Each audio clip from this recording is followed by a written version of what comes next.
नमस्कार. महाराष्ट्रातील विविध क्षेत्रातील बातम्या झटपट आपल्या मोबाईलवर पाहण्यासाठी लगेचच सबस्क्राईब करा राष्ट्रशक्ती लाईव्ह न्यूज आणि सोबत बेल आयकॉन प्रेस करायला विसरू नका.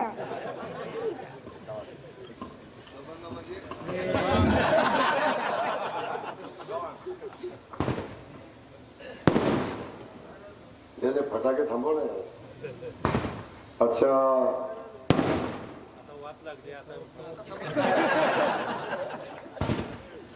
अनेक वाती विजवायचा औषध.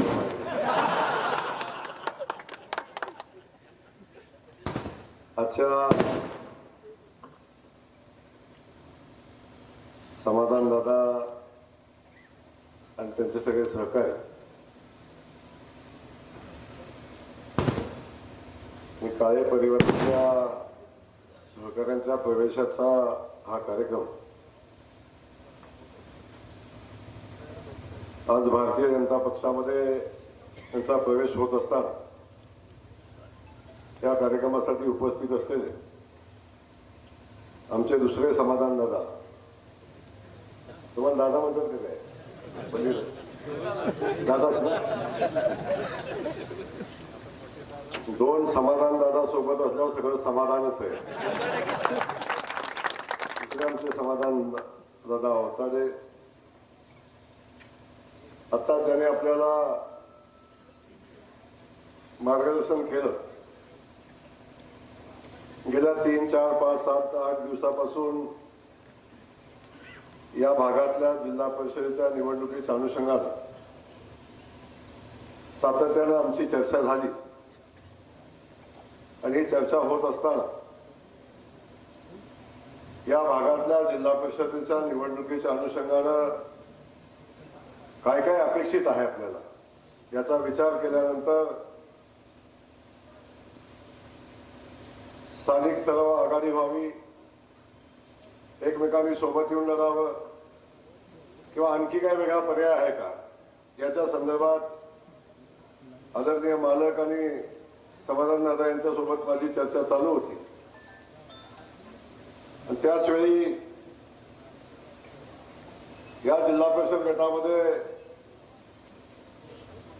निवडणुकीचं नियोजन करत असताना मालकांचा मला फोन आला आणि मालकाने मला सांगितलं की भाऊ, परिस्थिती अशी तयार झालेली आहे की सगळ्या लोकांना भारतीय जनता पक्षामध्ये घेऊन आपण निवडणूक लढवायला लागेल अशा परिस्थितीमध्ये आपण आहोत. नेमकं काय करावं या संदर्भात जेव्हा मालकांचा फोन आला तेव्हा मीही वरिष्ठांशी चर्चा केली आणि चर्चा करून मालकाला सांगितलं की मालक, आपण सोबत येऊन निवडणूक लढवायला कुठलीही अडचण नाही. अशा कार्यक्रमासाठी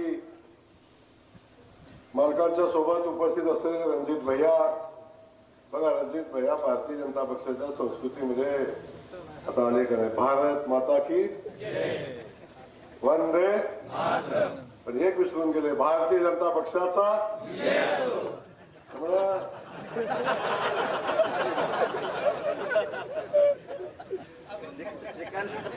अजून प्रक्रिया चालू आहे. सन्माननीय रणजित भैया आणि ज्यांचे माझे खूप जुने संबंध आहे.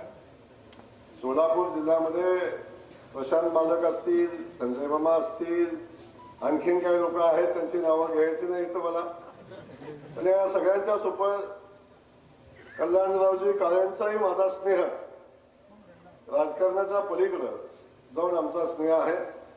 त्यांच्याकडे कारखान्यावर मी अनेकदा जेवण केलंय, त्यांनी माझ्या घरी जेवण केलंय. पण तो आमचा कार्यपद्धती वेगळी आणि पक्ष वेगळे, विचार वेगळे म्हणणार नाही, परंतु त्या त्या परिस्थितीमध्ये आपण ज्या ठिकाणी काम करतो त्या त्या ठिकाणी आपापलं काम चालू असतं.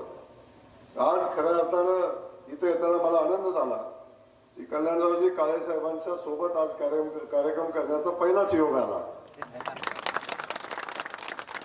आणि इथे येत असताना काय बरीच माणसं मगाशी कोणत्या टीव्हीवर कोणी मुलाखती दिल्या, या पक्षात नाही त्या पक्षात, त्या पक्षात नाही या पक्षात, असा काय विचारी चर्चाही केली. त्यांचा इतिहास भूगोल सगळ्यात माझ्याकडे योग्य वेळी सांगेन मी. कल्याणला मी मनापासून मनापासून धन्यवाद दिले. त्यांची अजितदादाप्रती असणारी निष्ठा, त्यांनी मला घरामध्ये बसल्यानंतर सांगितलं, भाऊ तुम्ही म्हटला तर मी प्रवेश करतो, परंतु मला दादांशी बोलायची माझी इच्छा आहे. मी अजितदादांच्या सोबत चर्चा करेन, इथली परिस्थिती सगळी त्यांच्याशी बोलेन आणि मगच मी माझा निर्णय घेईन. आणि मी माझ्या मित्राला सांगितलं की तुम्ही तसंच करा, दादांच्या सोबत बोलून घ्या. दादा नाही कळाल पण इथं काय चाललंय.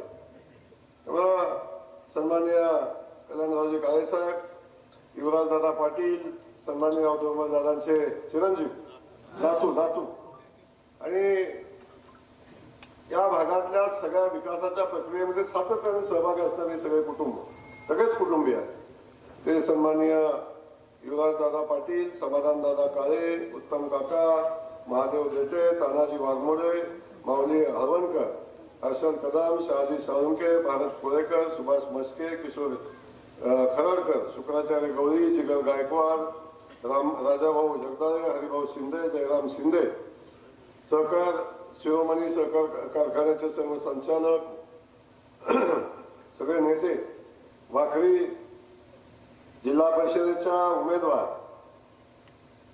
आणि पहिल्यांदा या जिल्हा परिषद गटात कमळाच्या चिन्हावर ज्या जिल्हा परिषद सदस्य होणार आहे,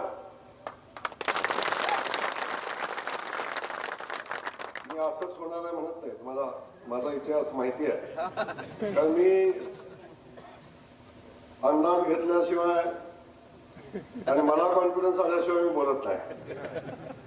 त्यामुळं इथला उमेदवार सन्माननीय मोनिकाताई समाधान काळे, पंचायत समितीचे सन्माननीय प्रियांका नाईकनवरे, सन्माननीय गोपाळपूर नगर गणातल्या रंजनाताई अण्णासाहेब शिंदे, अण्णा शिंदे, रंजनाताई पण लिहिले पुढे, माझं काय चूक नाही लिहिणाऱ्याचे. आणि त्यासोबत आपल्या सगळ्या परिवारातले सगळे आपले सहकारी आणि आपण अगदी छोट्याशा ह्याच्यावर गावस्वरूपीच कार्यक्रम आपण घेतला. या परिसरातल्या लोकांना बोलून काल 5 वाजता मालकांचा फोन आला की आता प्रचाराला तिकीट दिलेलं आहे आणि प्रचाराला सुरुवात करायची आहे, प्रवेश घेतल्याशिवाय कसा करायचा, उद्या परवाचा वेळ आपल्याकडे आहे का. मालकाने म्हटलं परवाचा कशाला, आजचाच घ्या, उद्याचाच घ्या आणि तातडीने आता सकाळीच घ्या म्हणजे दुपारपासून कामाला लागतंय. त्यामुळे आज समाधान दादा, त्यांचे सगळे सहकारी, आमच्या मोनिकाताई यांचा प्रवेश आज भारतीय जनता पक्षामध्ये झाला असं मी पहिला जाहीर करतो. वास्तविक हा प्रवेश जिल्हाध्यक्षांच्या उपस्थितीत होतो, पण आमचे जिल्हाध्यक्ष जिल्हा परिषदेचे उमेदवार आहेत, त्यामुळे ते छाननीमध्ये बिजी आहेत. आज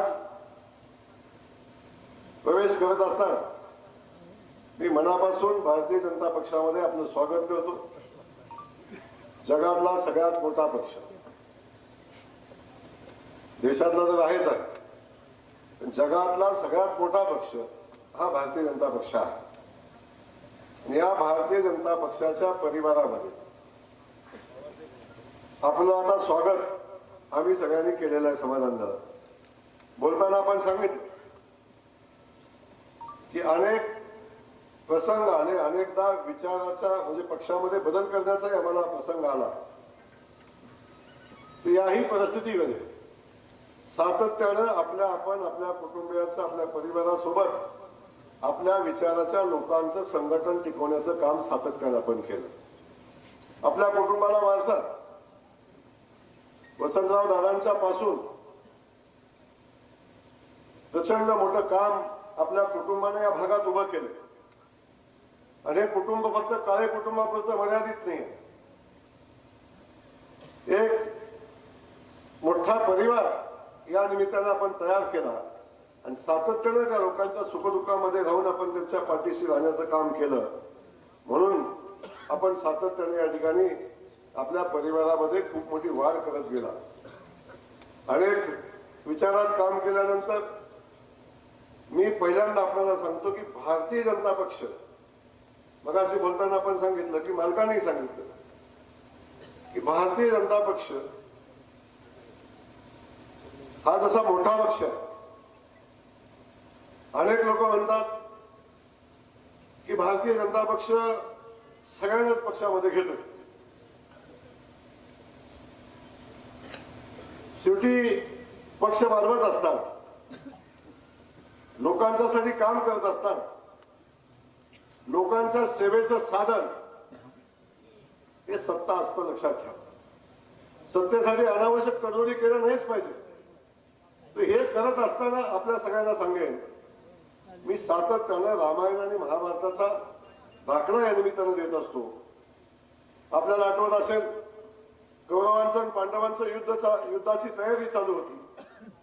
आणि ती युद्धाची तयारी चालू असताना भगवान श्रीकृष्ण ना निवडायचं होतं का त्यांच्या सेनेला निवडायचं होतं. तेव्हा दुर्योधनानं त्यांच्या सेनेला निवडलं. एकटा माणूस घेऊन काय करो, एवढी प्रचंड मोठी सेना आहे. तो त्यावेळेचा विषय होता. पण त्यानंतर कौरवांच्या विरोधात युद्ध लढण्यासाठी प्रचंड मोठे सैनिक योद्धे त्यांच्याकडे होते. त्यांच्या विरोधात युद्ध लढण्यासाठी भगवान श्रीकृष्णानं कुठल्या योद्ध्याच्या विरोधात कुठला योद्धा युद्ध करू शकतो याचा अभ्यास केला. 6 महिन्याच्या तयारीमध्ये त्यातला एक योद्धा आपल्या सैन्यामध्ये सहभागी करून घेतला आणि सैन्य एवढं मजबूत झालं की आता आम्ही कौरवांचा पराभव करू शकतो. जेव्हा वाटलं तेव्हा युद्धाला सुरुवात झाली. हे तेव्हापासून चालू आहे, महाभारतापासून. ते भगवान श्रीकृष्णानेही त्यावेळी केलं. सगळे योद्धे त्यांच्या विचाराच्या पडळीत बसत होते का? नव्हते. तरी सुद्धा त्यांनी ते योद्धे घेतले आणि त्यांच्याकडून बरोबर कुणाला संपवायचा याचा कार्यक्रम आखला. तसाच कार्यक्रम कधी कधी आपल्याला आखायला लागतो. आणि आता तसा कार्यक्रम करायचा आखला नाही. कधी कधी अनेकांना यश बचवता आलं पाहिजे. हे सगळ्याकडे येतं. मी आता 4थ्या टर्मचा आमदार, बरोबर, 4थ्या टर्मचा आमदार. पण इथल्या नेतृत्वाला जेवढा मी बघितलं, तर मी अनुभव घेतोय, विश्वासाचा पत्ताच नाही. परंतु त्यांना असं वाटतं की जगातली सगळी माणसं आहेत ना, ती पागल आहेत. आणि मी कसा हे असणे बनवतोय, मी कसा हे गंडवतोय. आणि तरी पण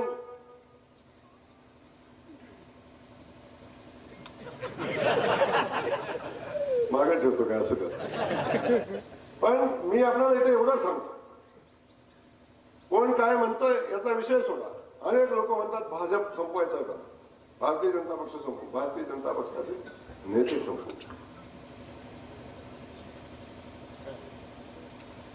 भारतीय जनता पक्षाला संपवणारा अजून जन्माला यायचा आहे.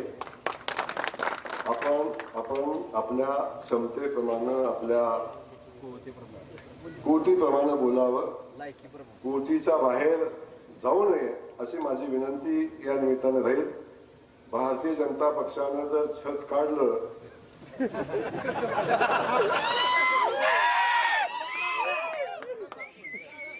भारतीय जनता पक्षानं जर छत काढलं तर काय होईल? बाकी कुणाच्याही नादी लागा, देवाभाऊच्या नादी लागू. त्यामुळं माझं म्हणणं एवढंच आहे, सुखाचा संसार चाललाय, विनाकारण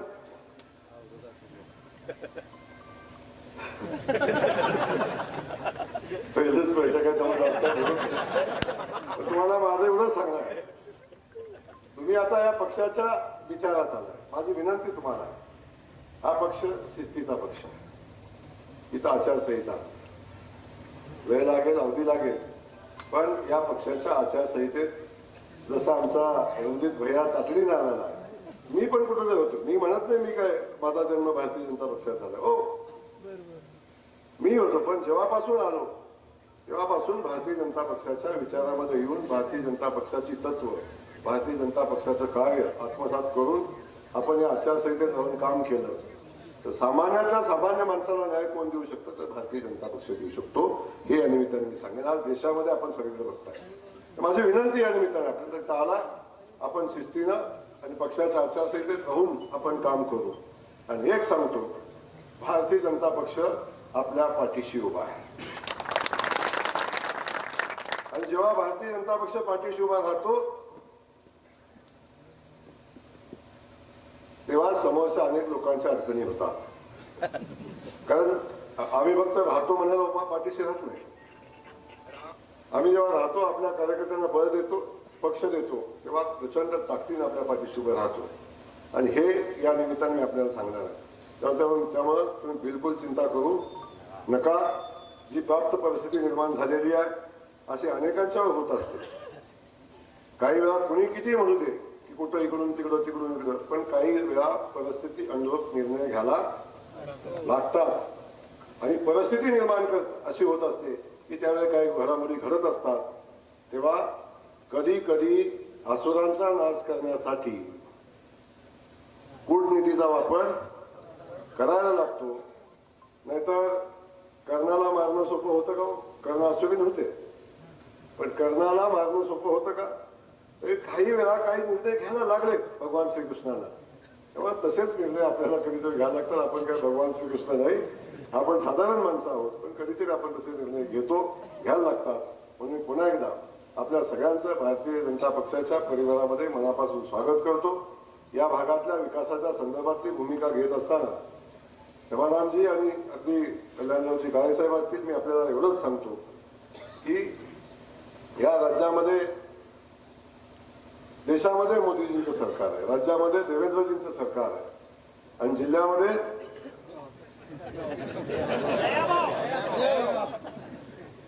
भारतीय जनता पक्षाचं सरकार आहे. पण इथला पालकमंत्री आहे हे नक्की आहे. माझ्या पालकमंत्री होण्यानं अनेकांना दुःख वेदनाही होतात, परंतु माझं पालकमंत्रीपद हे भारतीय जनता पक्षाच्या महायुतीच्या कार्यकर्त्यासाठी समर्पित आहे. ज्या ज्या ठिकाणी भारतीय जनता पक्षाच्या कार्यकर्त्याला, माझ्या कार्यकर्त्याला अडचण येते त्या त्या ठिकाणी पालकमंत्री पाहण्यासारखा उभा. मी आपल्याही पाठीशी सांगतो, आपल्याही पाठीशी एवढ्याच ताकदीने उभा राहील. या भागातल्या प्रत्येक समस्या अडचणी संदर्भात आपल्याला नक्की न्याय द्यायचा प्रयत्न करेन. त्याच्यात काही कमी पडणार नाही. आपण भारतीय जनता पक्षामध्ये आलात याचा तुम्हाला सातत्यानं अभिमान वाटेल. अशा पद्धतीचं काम आपण सगळे मिळून करूया, एवढं या ठिकाणी सांगतो. जाताना एवढंच सांगतो की आता नगरपालिकेची निवडणूक झाली. अनेक लोकांनी समाधानदादा बातम्या छापून आणल्या. काय म्हटलंय? अरे नगरपालिकेमध्ये भारतीय जनता पक्षाचा सुगडा साफ झाला. ज्या भागामध्ये भारतीय जनता पक्षाचं अस्तित्व अगदी कमी होतं त्या भागामध्ये, त्या गावामध्ये कल्पना कुणी केली नव्हती की इथं भारतीय जनता पक्षाचा पॅनल उभा राहू शकतो. सांगोल्यापासून आपण विचार केला तर अगदी कुर्डवाडीपासून करमाळ्यापर्यंत एक 2-3 शहरं सोडली तर तिथं भारतीय जनता पक्षाचं अस्तित्व नव्हतं. त्या ठिकाणी भारतीय जनता पक्षानं कमळ चिन्हावर स्वतःचं पॅनल उभं केलं, नगराध्यक्ष पदाचे उमेदवार उभे केले, आणि आपण बघितलं 2चं 4 झाले. 3 नगरपालिका अशा झाल्या की जिथं बहुमत आमचं आलं, नगराध्यक्ष आमचा आला नाही. 7 नगरपालिकेमध्ये आमचं बहुमत आलं. आणि त्यासोबत 2017 साली झालेल्या निवडणुकीमध्ये आमचे नगरसेवक किती होते? 31. त्यातले अक्कलकोटचे 20 राहिले किती? 11. अख्ख्या जिल्ह्यात म्हणजे प्रति नगरपालिका 1 सुद्धा नगरसेवक नव्हता, अशी परिस्थिती होती. अरे त्या वाळवंटात भारतीय जनता पक्षानं स्वतःच्या चिन्हावर पॅनल टाकलं. 4-7 नगरपालिका ताब्यात पण घेतल्या आणि 131 नगरसेवकांचे किती झाले? 144 झाले. जे विरोधातल्या सगळ्या पक्षाची बेरीज केली तर संबंधात 3 जास्त आहेत. 3 जास्त आहेत. एवढी ताकद मिळवली. नंतरची निवडणूक झाली महापालिका, सोलापूरची महापालिका. सोलापूरच्या महानगरपालिकेमध्ये आपण बघितलं अनंत अडचणी, स्वकीयाच्या परकीयांच्या सगळ्या अडचणी होत्या. तरी सुद्धा त्या महापालिकेमध्ये निवडणूक आम्ही हातात घेतली अनेक लोकांनी म्हटलं इथं काय शक्य आहे, आता अडचण आहे, एवढा प्रॉब्लेम आहे. पण आम्ही हातामध्ये ही निवडणूक घेतली आणि या महाराष्ट्रातली सगळ्यात जास्तीचा स्ट्राईक रेट असणारी 102 पैकी 97 जागा 87 जागा भारतीय जनता पक्षाच्या निवडून आल्या आणि पहिल्यांदा स्वतःच्या ताकदीवर, मागच्या वेळी सत्ता आमची होती, पहिल्यांदा स्वतःच्या ताकदीवर भारतीय जनता पक्षाचं कमळ सोलापूर जिल्ह्यामध्ये फुललं हे आपण सगळ्यांनी बघितलं. तेव्हा आता महापालिका झाली, नगरपालिका झाल्या, आता जिल्हा परिषदेची निवडणूक आहे आणि आम्ही सगळ्यांनी ठरवलंय शेवटी एक आहे, केंद्रातनं, राज्यातनं आणि जिल्हा परिषद पंचायत समितीच्या माध्यमातून खऱ्या अर्थाने या सगळ्या संस्था एकत्र असल्या तर गावचा विकास होऊ शकतो. आणि म्हणून आपण या सगळ्या संस्था एका सुराने आल्या तर आपला सगळ्यांचा विकास खूप वेगानं होईल आणि त्यासाठी आपण ही संस्था ताब्यात असली पाहिजे अशा पद्धतीची भावना आहे. पण मी एवढं जाताना सांगतो, आकडा मी अजून 2-4 दिवसांनी सांगतो, पण जाताना एवढं सांगतो, भारतीय जनता पक्षाचा अध्यक्ष सोलापूर जिल्हा परिषदेत असेल हा शब्द मी अनिमित्तानं आपल्याला देतो. हा शब्द देत असताना त्याच्यामध्ये आमच्या मोनिकाताई असल्या पाहिजेत हे मात्र मी आपल्याकडे आपण ताकदीनं त्यांच्या पाठीशी उभं राहावा. विक्रमी मतानं इथल्या जिल्हा परिषद सदस्या निवडून आल्या पाहिजेत. त्यासाठी आपण सगळे मिळून काम करू. अनेक लोकांच्या काही असल्या तर फार लक्ष देऊ नका. जे सांगतात ज्या गावच्या बोरी त्याच गावच्या बाबऱ्या, कोण म्हणतं कुटुंबातलं उभं केलं, कोण म्हणतं आणि कोणातलं ते कुठलं उभं करतात बघू 5 वर्षांना अजून. त्यामुळं या सगळ्या गोष्टी आपण बाजूला ठेवल्या तरी शेवटी कोण कुठल्या कुटुंबातला महत्वाचा नाही, तो लोकांचा सेवक आहे का हे महत्वाचं आहे. तो लोकांची सेवा करतो. जोपर्यंत लोक पाठीशी आहेत तोपर्यंत कुणाच्या म्हणण्याला अधिकचं महत्व देऊ नका एवढंच सांगतो. आपल्या सगळ्यांना धन्यवाद देऊन भारतीय जनता पक्षामध्ये आपलं स्वागत करतो. थांबतो. जय हिंद, जय महाराष्ट्र. धन्यवाद.